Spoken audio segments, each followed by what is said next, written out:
Hello दोस्तों। जैसा कि आप सबको पता होगा कि क्लास टेंथ जो 2027 में बोर्ड एग्जाम देने वाले हैं, क्लास टेंथ का बोर्ड एग्जाम 2027 में देने वाले हैं। उसके लिए ये बहुत ही बेहतरीन चीज़ है, क्योंकि बच्चे को साइंस और मैथ पढ़ने में तो बहुत ही इंटरेस्ट आ जाता है और पढ़ाने में शिक्षकों को भी इंटरेस्ट आ जाता है और पढ़ने में भी स्टूडेंट को बहुत मज़ा आता है। लेकिन जब सोशल साइंस की बात आता है, तो वहाँ एसएसटी की बात आता है, तो वहाँ पर बच्चा थोड़ा सा वहाँ डिमोटिवेट हो जाता है, क्योंकि वहाँ पर 4 किताब को कवर करना होता है और सब इतिहास में पढ़ेंगे अतीत की कहानियों के बारे में, सब चीज़ों के बारे में, और भूगोल में पढ़ेंगे हमारे पूरा पृथ्वी का वर्णन करना पड़ता है। तो कहीं न कहीं वो किताब ये जो सब्जेक्ट है थोड़ा सा भारी लगना शुरू हो जाता है स्टूडेंट को। लेकिन घबराने की कोई बात नहीं है।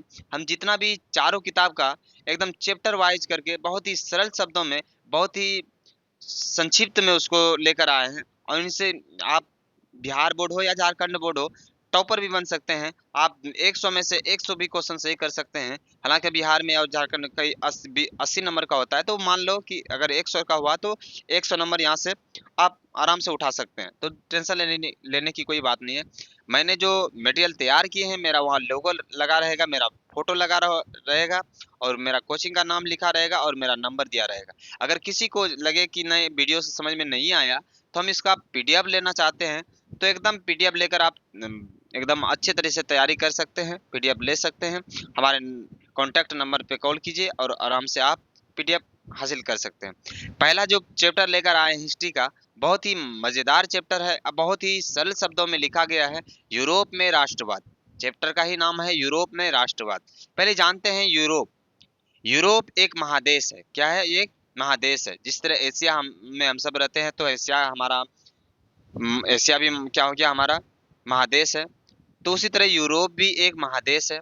याद रखना, ये पॉइंट में भी पूछा जा सकता है, यानी क्वेश्चन ऑब्जेक्टिव में पूछ सकते हैं।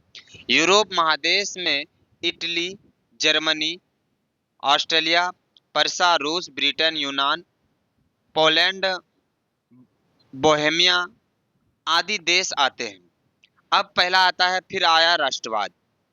यूरोप का मतलब तो समझ लिए, यूरोप क्या एक महादेश है। फिर आया राष्ट्रवाद। तो राष्ट्रवाद किसको वो कहेंगे? राष्ट्रवाद किस, पेन ले लेते हैं यहाँ से। थोड़ा सा यहाँ से पढ़ाने में थोड़ा सा होता है, क्योंकि यहाँ पर डिजिटल बोर्ड नहीं है मेरे पास। लेकिन चीज़ों को बहुत ही सरल शब्दों में लिखे और बहुत सरल शब्दों में समझाएंगे, टेंशन नहीं लेने की बात है। पहला आया राष्ट्रवाद। क्या आया? राष्ट्रवाद। चलो यही पेन ले लेते हैं। चलो रेड ले लेते हैं। ठीक।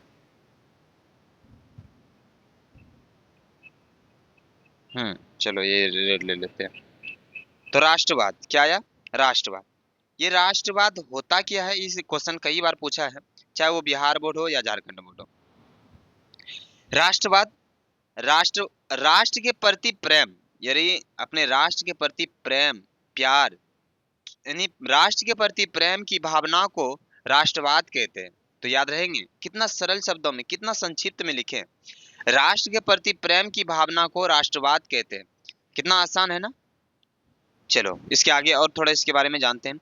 राष्ट्र एक ऐसा भावना है जो किसी भौगोलिक, सांस्कृतिक या सामाजिक परिवेश में रहने वाले लोगों में एकता का वाहक बनती है। कितना प्यारा शब्द बोला कि राष्ट्रवाद एक ऐसी भावना है जो किसी भौगोलिक, सांस्कृतिक या सामाजिक परिवेश में रहने वाले लोगों में एकता का वाहक बनाता है, यानी एकता का एक संदेश देता है। चलो आगे पढ़ते हैं कहानी। यूरोप में राष्ट्रवाद का विकास में सहायक तत्व, क्या क्या सहायक तत्व थे? पुनर्जागरण के फलस्वरूप उत्पन्न परिस्थितियां, 1789 के फ्रांसीसी क्रांति के आदर्श। तो ये ऑब्जेक्टिव में पूछा है कि फ्रांसीसी क्रांति कब हुआ था? 1789 में। नेपोलियन का सैन्य अभियान, मेटरनिक की प्रतिक्रियावादी नीति। अब पहला पढ़ेंगे 1789 की फ्रांसीसी क्रांति। तो यहाँ से एकदम आराम से चीजों को सजना, जहां पर हम क्वेश्चन बोल देंगे कि ये क्वेश्चन को याद कर लेना, टिक कर लेना, तो उस क्वेश्चन को टिक कर लेना और कुछ नहीं करना। 1789 की फ्रांसीसी क्रांति के कारण। अब बोल रहा है कि 1789 क्वेश्चन आ सकता है कि 1789 फ्रांसीसी क्रांति के से कारण से अब क्या समझते हैं तो ये क्वेश्चन का जवाब हम दे सकते हैं कि 1789 की फ्रांसीसी के क्रांति के कारण क्या था। क्या कारण था जो कि वो क्रांति हुआ? समाज 3 वर्गों में विभाजित हुआ है। विभाजित का मतलब बंटवारा हुआ हुआ था। पादरी, पहला कौन सा था 3 वर्गों में? पहला था पादरी, कुलीन और निम्न वर्ग। याद रहेगा, पादरी, कुलीन और निम्न वर्ग। 3 वर्गों के बीच काफी और असमानता थी। इन्हीं उन दोनों के बीच काफी तनाव था, असमानता था। फ्रांस का राजा लुई 16वां, तो याद रखना 1789 में जो फ्रांस का राजा था वो कौन था? लुई 16वां। निरंकुश शासक था। कैसा शासक था वो? लुई 16वां निरंकुश शासक था। अगला पॉइंट में है, फ्रांस के लोगों पर टैक्स का बोझ अधिक हो गया था। याद रखना, फ्रांस के लोगों पर टैक्स का बोझ अधिक हो गया था। तो अगला पढ़ेंगे उसी का 1789 की फ्रांसीसी क्रांति के परिणाम, उसका परिणाम क्या हुआ उनके बारे में जानेंगे। लुई 16वां के राजशाही के अंत, तो क्या हुआ था? लुई 16वां के राजशाही का अंत हो गया था और राजतंत्र का स्थापना हो गया था। क्या हुआ था? राजतंत्र का स्थापना। यूरोप के देश में राष्ट्रवाद का प्रसार। देखो यहाँ पर चित्र के माध्यम से भी समझाया गया। अब पढ़ेंगे थोड़ा सा नेपोलियन युग। उतना घबराने की बात नहीं है, क्या पढ़ा रहे, जो डाटा हम बोलते हैं उसको याद करना है। तो याद रखना कि फ्रांसीसी क्रांति कब हुआ था? तो 1789 में हुआ था। तो याद रखना फ्रांस का राजा कौन था उस समय? 1789 में लुई 16वां, जो कैसा शासक था? निरंकुश शासक था। कैसा शासक था? निरंकुश शासक था। नेपोलियन युग 800, नेपोलियन युग कब से कब तक था? 1804 से 1815 तक था। 1804 में नेपोलियन का फ्रांस का सम्राट बना। तो याद रखना 1804 में नेपोलियन फ्रांस का सम्राट बना। 1804 में नेपोलियन संहिता लागू किया। तो कब नेपोलियन संहिता लागू किया? 1804 में। ये सब डाटा याद रखना, ऑब्जेक्टिव में क्वेश्चन आ जाएगा। 1815 में नेपोलियन वाटरलू के युद्ध में हार गया। तो याद रखना कि 1815 में नेपोलियन वाटरलू के युद्ध में हार गया। तो क्वेश्चन सीधा आ सकता है कि कौन नेपोलियन किस युद्ध में हारा गया? तो याद रखना वो था वाटरलू के युद्ध में। कब हारा? तो 1815 में। तो इतना टा याद रहेगा। कितना अच्छा चीज है, बहुत सरल शब्दों में पढ़ाएंगे, टेंशन मत लेना है।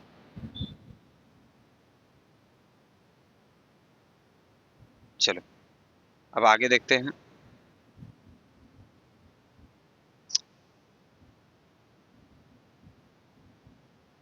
ये सब एक बार देख लो। मेटरनिक युग। चलो मेटरनिक युग। मेटरनिक का युग जो था कब था? कब से कब तक था? 1815 से 1848 तक था। 1815 से 1848 था। किसका युग? मेटरनिक का युग था। किसका युग था? मेटरनिक का युग था। याद रखना यहाँ से।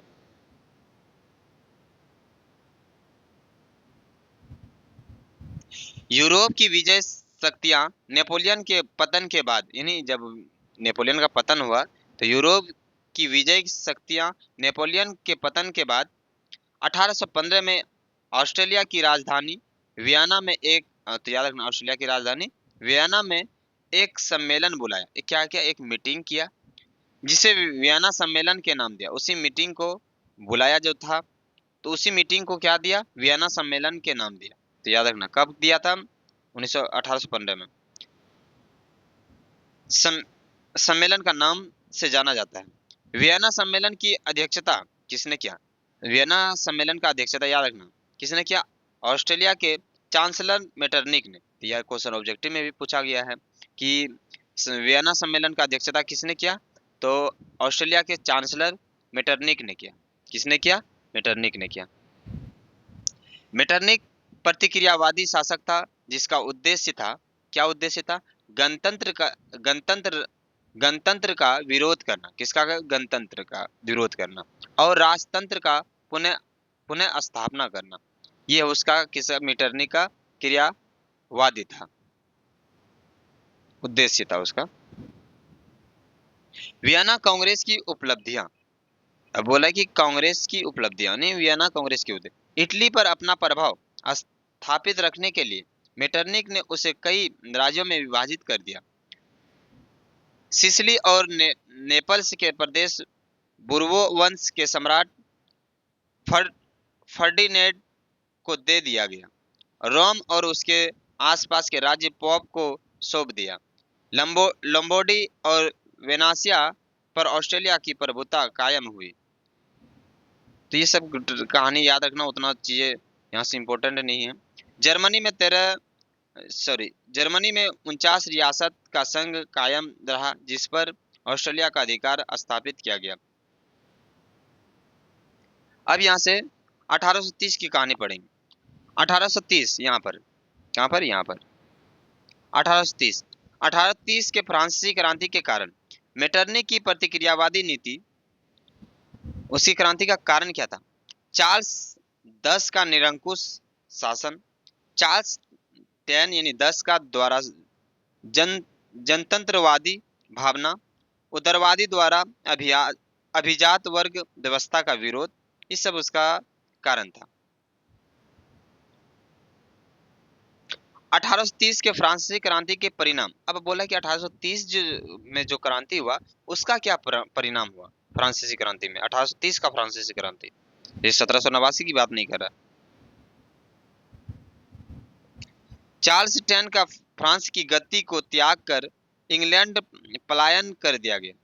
बोला कि चार्ल्स को 10 फ्रांस की गद्दी को त्याग कर इंग्लैंड पलायन कर दिया। फ्रांस में बुर्बो वंश का अंत हुआ। तो याद रखना, फ्रांस में ही बुर्बो वंश का अंत हुआ था। याद रहेगा, कितना अच्छा बात बोला। ये सब पॉइंट याद रखना, और क्या यहाँ से ऑब्जेक्टिव बन सकता है। अब अगला यहाँ से 1848 की फ्रांसीसी क्रांति के कारण लुई फिलिप की कमजोर नीति। बोला कि 1848 की फ्रांसीसी क्रांति के कारण क्या था? लुई फिलिप की कमजोरी नीति। लुई फिलिप के द्वारा प्रतिक्रियावादी गीजो को प्रधानमंत्री बनाना, तो उसका जो कारण था, तो लुई फिलिप के द्वारा प्रतिक्रियावादी गीजो को प्रधानमंत्री बनाना। वैधानिक, संवैधानिक और आर्थिक किसी भी प्रकार का सुधारात्मक कार्य नहीं करना, ये सब उसका कहानी था। बेरोजगारी और भुखमरी का बढ़ाना। बोला कि अगला जो है 1848 के बारे में, 1848 की फ्रांसीसी क्रांति के परिणाम। पुरातन व्यवस्था का अंत, द्वितीय गणराज्य की स्थापना, लुई नेपोलियन 3 का फ्रांस का सम्राट बनना। अभी उतना भी इम्पोर्टेंट ये सब नहीं है, जो उतना भी टेंशन नहीं लेना है। जहां पर रहेगा हम खुद बता देंगे। ऑब्जेक्टिव जहां से आएगा तो हम अंडरलाइन करेंगे। 19वीं सदी में के मध्य इटली 7 राज्य में विभक्त किया था। हम इतना डिटेल्स में इसलिए पढ़ा रहे थे, बिहार बोर्ड में देखते हैं कहीं ना कहीं ऑब्जेक्टिव ऐसा लगता है कि वो पढ़े ही नहीं, वो किताब से ही रहता है, बट बच्चा क्या करते हैं, उन चीजों को छोड़ देते हैं, लगता है भारी तो। और मास्टर कई अध्यापक भी उन चीजों को छोड़कर आगे हम शॉर्टकट पढ़ा देते हैं। तो नहीं, क्योंकि हमको रिजल्ट बनाना है तो हम सही तरीके से पढ़ेंगे। क्या करेंगे? सही तरीके से पढ़ेंगे। अगला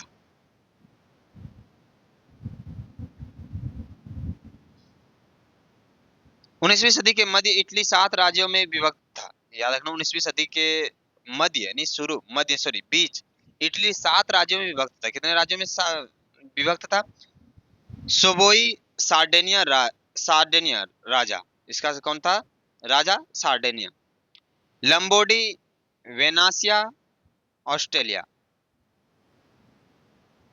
ऑस्ट्रिया ऑस्ट्रिया ऑस्ट्रिया ऑस्ट्रेलिया नहीं, ऑस्ट्रिया नाम है। सिसिली और Naples, Ferdinand, papal pope, Parma, Habsburg राजवंश, मोडेना, हेब्सबर्ग राजवंश, टस्कनी, हेब्सबर्ग राजवंश। ये सब कहानी है, उतना याद नहीं करना है। जहां से बोलेंगे इटली का एकीकरण के बाधक, इनको थोड़ा सा एक बार पढ़ना सही से। इटली कई छोटे छोटे राज्यों में विभक्त था। इटली कई छोटे छोटे राज्यों में विभक्त था। इटली और ऑस्ट्रेलिया तथा फ्रांस जैसे विदेशी राष्ट्र का हस्तक्षेप था। पॉप का अच्छा था कि इटली का एकीकरण स्वयं उसके नेतृत्व में हो। इटली का एकीकरण में सहायक तत्व, बोला कि इटली के एकीकरण में सहायक तत्व क्या क्या था। राष्ट्रवादी विचारधारा का प्रभाव, फ्रांसीसी क्रांति का प्रभाव। इटली विजय के बाद नेपोलियन द्वारा इटली को 3 राज्यों में गठन, सिपाहीन, लीगुनियन और ट्रांसपेडेन। वियना कांग्रेस के द्वारा के 2 राज्य पिडमांडो और सार्डिनिया जा एकीकरण। मेटरनी की प्रतिक्रियावादी सोच, नागरिक आंदोलन, मेजनी, काउंट काबूल और गौरीबाल्टी का योगदान। अब पढ़ेंगे मेजनी के बारे में। ये क्वेश्चन बहुत ही इंपॉर्टेंट है, यहाँ से याद रखना। मेजनी साहित्यकार, गणतांत्रिक विचारों का समर्थक और योग्य सेनापति था। कौन था? सेनापति था। मेजनी का संबंध कार्बोनरी नामक गुप्त दल से था। एक दल था, उसका नाम था कार्बोनेरी। 1830 में मेजनी उत्तरी और मध्य इटली का एकीकरण करना चाहा, लेकिन मेटरनिक ने नागरिक आंदोलन को दबा दिया, जिसके कारण मेजनी को इटली से पलायन करना पड़ा। मेजनी में 1830 में यंग इटली नामक स्थान का स्थापना किया। मेजनी ने 1834 में यंग यूरोप नामक संस्था का स्थापना किया। 1848 में मेजनी पुनः इटली आया। मेजनी इटली का एकीकरण कर गणराज्य बनाना चाहता था, लेकिन सार्डिनिया पिडमांटो का शासक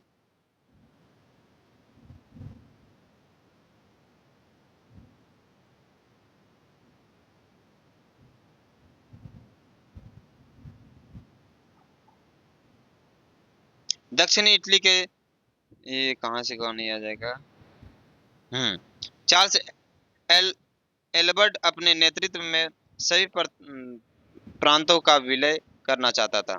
पॉप इटली को धर्मराज बनाना चाहता था। इस तरह विचार के टकराव के कारण इटली का एकीकरण का मार्ग अवरुद्ध हो गया। मेजनी पुनः पलायन कर गया। क्या कर गया? पलायन कर गया। अब पढ़ेंगे काउंट का और। अगर किसी को पीडीएफ लेना है, यहाँ से कहानी देखो कितना, बिस्मार्क का कहानी पढ़ेंगे, हंगरी का कहानी पढ़ेंगे एकदम डिटेल्स में। राष्ट्रवाद का उदय का प्रभाव पढ़ेंगे और हमारा ऑब्जेक्टिव भी दिया रहेगा, टेंशन नहीं लेना है। सब्जेक्टिव क्वेश्चन भी नीचे है, टेंशन नहीं लेना है। राष्ट्रवाद क्या है, मेजनी कौन था, जर्मनी का एकीकरण की बाधाएं क्या थी, ये सब कहानी जितना भी क्वेश्चन पूछा गया है बिहार बोर्ड और झारखंड बोर्ड में, सबको मॉडिफाई करके लिखे हैं एकदम सही तरीके से। तो इसको अगर परचेज करना है तो हमारे नंबर पर कॉल कीजिए और इससे आराम से इसको ले सकते हैं और सही तरीके से एकदम बिहार बोर्ड हो या झारखंड बोर्ड हो, इसका तैयारी कर सकते हैं। बहुत ही ये शुरू में थोड़ा सा भारी शब्द है और बाकी कुछ नहीं है, बहुत ही आराम से थोड़ा डिटेल्स में है, इसलिए लग रहे हैं आप सबको। अगर किसी को लेना है तो हमारे नंबर पर कांटेक्ट कीजिए और इसको ले सकते हैं आप। सब फिगर के माध्यम से दिया गया है।